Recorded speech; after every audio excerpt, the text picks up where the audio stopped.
जय Hind students, welcome to पहल academy.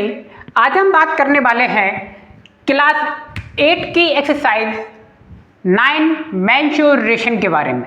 ठीक है, तो इसके हम कुछ फॉर्मूला देखते हैं क्योंकि ये सारे की सारी यूनिट फॉर्मूला बेस्ड है। अगर आपको फॉर्मूला याद होंगे तो इस यूनिट को बनाना बेहद आसान हो जाएगा।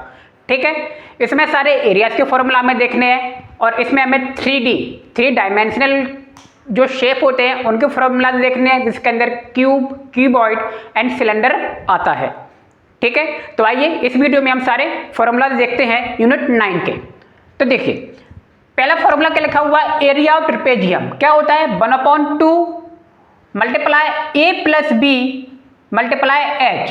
अब देखिए यहाँ पे h क्या है, तो h आपकी ये हाइट दिखाई दे रही होगी, दिख रहा है, डायग्राम है ये ट्रेपेजियम का। और देखिए a प्लस बी क्या है, सम ऑफ पैरेलल साइड्स। देखिए a वाली साइड, ये साइड जो दिखाई दे रही है और a वाली साइड क्या है, आपस में पैरेलल है।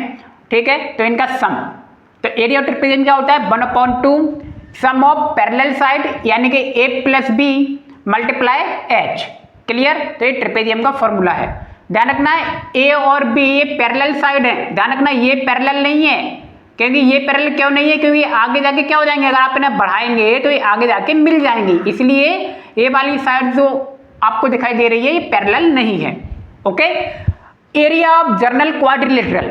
अब देखिए पहले तो आपको पता है क्वाड्रिलेटरल्स क्या होता है, जिनकी 4 साइड होती है वो क्वाड्रिलेटरल्स होता है, यानी कि आपका रेक्टेंगल, स्क्वायर, रोम्बस, ये सब के सब आपके क्वाड्रिलेटरल तो हैं। लेकिन क्या पूछ क्या रहा है वो जनरल क्वाड्रिलेटरल। अगर आपको क्वाड्रिलेटरल दे दिया जाए नॉर्मली और उसमें आपसे कुछ भी निकालने के लिए कह सकता है, तो देखिए ये जो क्वाड्रिलेटरल बना हुआ है और ये क्या है, ये डायगोनल है d। और देखिए इसमें 2 हाइट है, देखिए h1 और h2, और ये 90 डिग्री का एंगल बना रहा है। ठीक है, तो area of general quadrilateral formula क्या होगा 1/2 d यानी कि diagonal d multiply h1 plus h2। यहाँ पे h1 और h2 क्या है, हाइट है। यहाँ पे हाइट को ऐड करेंगे, डायगोनल का क्या करेंगे मल्टीप्लाई और 2 से डिवाइड कर देंगे, तो हमारा क्या आ जाएगा जनरल क्वाड्रिलेटरल का एरिया आ जाएगा। अगला देखिए area of rhombus 1/2 d1 multiply d2। d1 d2 यहाँ पर क्या है, ये देखिए d1 d2 यहाँ पे डायगोनल्स हैं। ठीक है, तो एरिया ऑफ रोम्बस, और रोम्बस क्या होता है जिसकी चारों साइड क्या होती हैं, सेम होती हैं, यानी कि और स्क्वायर की भी साइड्स क्या होती हैं, सेम होती हैं। ठीक, अगला आपका क्या है एरिया ऑफ रेक्टेंगल। ये तो बचपन से पढ़ते हुए आ रहे हैं, L × B लेंथ से मल्टीप्लाई ब्रेथ। ठीक है, ये इसका डायग्राम है रेक्टेंगल का, तो LB। Clear, area of square क्या होता है, ये स्क्वायर का फॉर्मूला है, तो area of square equal to क्या होता है, साइड इंटू साइड लिख दो या साइड स्क्वायर लिख दो, एक ही बात है। ठीक है, मैंने यहाँ पे a मान लिया, ठीक, तो a स्क्वायर हो जाएगा, साइड क्या है a है तो a का स्क्वायर। ठीक है, एक ही जगह कोई भी वैल्यू कुछ भी हो सकता है, आप कुछ भी मान सकते हैं। तो साइड स्क्वायर बेसिकली इसका फॉर्मूला होता है एरिया ऑफ स्क्वायर का।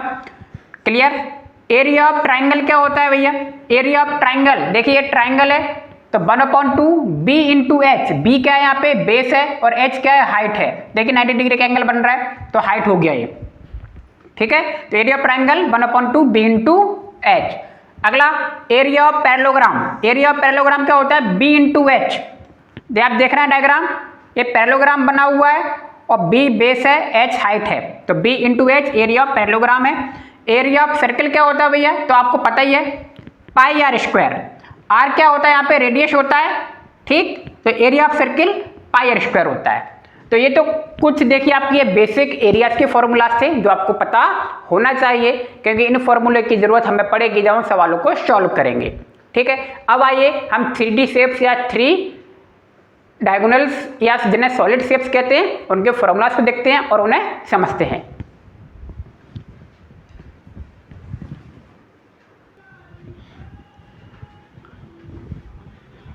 आइए अब सॉलिड शेप्स को देखते हैं। सॉलिड शेप, तो देखिए सॉलिड शेप में हमें 3 चीजें पढ़नी है, क्यूबॉइड, क्यूब एंड सिलेंडर के बारे में। ठीक है, और इनके एरिया को देखना है, ये सॉलिड शेप होते हैं और ये 3D शेप भी होते हैं। ठीक है, तो देखिए क्यूबॉइड के 3 फॉर्मूले हैं, 3 क्यूब के हैं और ऐसे ही 3 आपके किसके होंगे, सिलेंडर के होंगे। टोटल 9 फॉर्मूले इसके हो जाएंगे।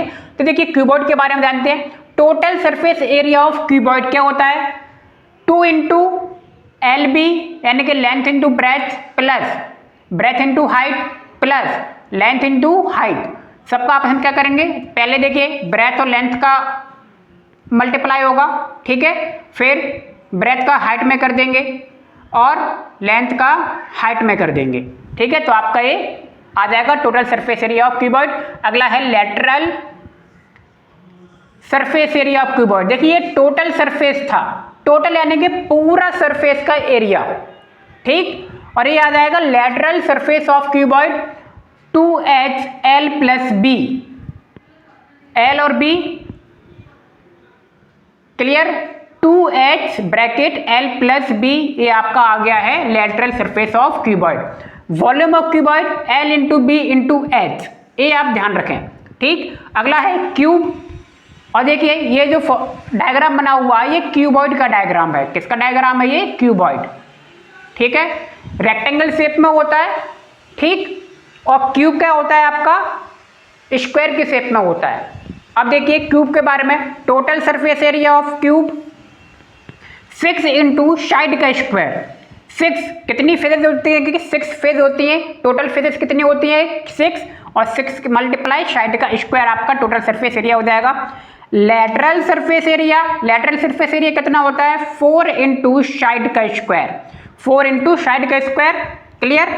वॉल्यूम ऑफ क्यूब क्या होता है, साइड की पावर 3 यानी कि साइड क्यूब। ध्यान रखना है साइड की जगह आप इसमें कुछ भी वैल्यू भी मान सकते हैं, ए मान सकते हो, एल मान सकते हो, जैसे कि मैं साइड की जगह मैंने ए मान लिया, क्या मान लिया ए, तो 6 साइड की जगह क्या रख सकता हूँ मैं, ए रख सकता हूँ, तो क्या आएगा मेरा 6A² हो जाएगा।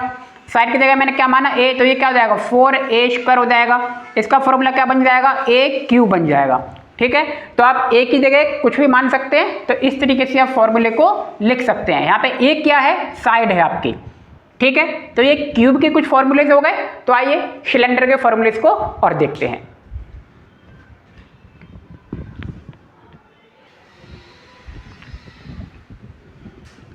देखिए तीसरा वाला कौन सा है, सिलेंडर। सिलेंडर के देखिए तीन फॉर्मूलाज हैं। Total surface area of cylinder क्या होता है 2πr bracket r plus H, total surface area of cylinder 2πr r plus H. Second है लेटरल और कर्व। देखिए या इसको लेटरल भी बोलते हैं और कर्व भी बोलते हैं, समझ गए, दोनों में से कोई भी एक नाम दे सकता है। तो lateral surface area of cylinder 2πrh या curved surface area of cylinder 2πrh एक ही होता है, ठीक। वॉल्यूम ऑफ सिलेंडर क्या होता है भैया, वॉल्यूम सिलेंडर πr²h, क्या होता है πr²h, ठीक है। तो ये कुछ फॉर्मूलाज हो गए, आपको समझने हैं। एक सिलेंडर का डायग्राम है, ये देखिए ए हाइट है और ये क्या है आपका आर है। देखिए ऊपर और नीचे क्या बन रहा है आपके, सर्कल बन रहे हैं कि नहीं बन रहे हैं, तो ये सर्कल का एरिया हो जाएगा πr², इसके लिए आर की जरूरत पड़ेगी, और ए भी क्या है πr²। बोलो होगा कि नहीं, अगर इन दोनों का एरिया निकालना होगा तो समझ गए होंगे, ठीक है। तो ये कुछ आपके फॉर्मूलाज हो गए मेंसुरेशन के, ठीक है। इन फॉर्मूलाज को आप जरूर याद कर लें, क्योंकि इनके बिना आपकी इस यूनिट के कोई भी सवाल नहीं बनने वाले। फॉर्मूले आपको याद करने ही पड़ेंगे, ठीक है। शेप्स भी आपको पता होना चाहिए, किस डायग्राम का कौन सा शेप होता है, ठीक। उम्मीद है आपको सवाल और वीडियो दोनों समझ में आ गए होंगे। तो मिलते हैं नेक्स्ट वीडियो में, आप सभी का बहुत धन्यवाद, थैंक यू।